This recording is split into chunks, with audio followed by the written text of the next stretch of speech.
In today's video, I'm going to teach you how to install forms in Framer.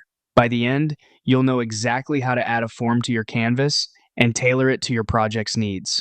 First, open Framer and head into the project where you want your form to live.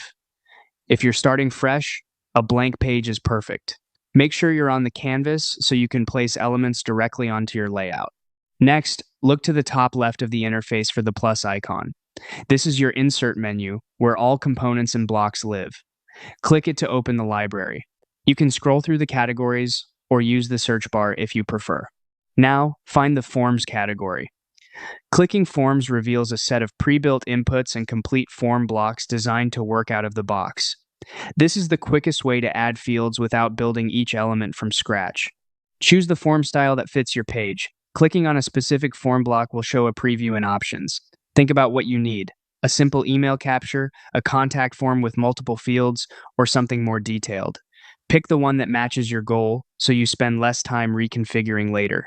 Click and drag your chosen form onto the canvas. Drop it inside the Framer section where it belongs in your layout. Use the alignment guides to center it and resize the block so it fits your grid or spacing system. If your page has padding or columns, snap the form to those for a clean, consistent look.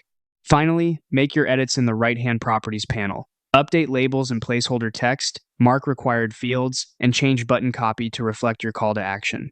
Adjust typography, colors, borders, and corner radius to match your design system.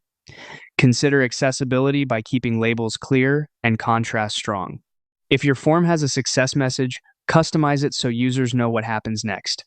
Switch to Preview to test typing, tabbing between fields, and the Submit interaction. When everything looks and feels right, your form is ready to use within your Framer project.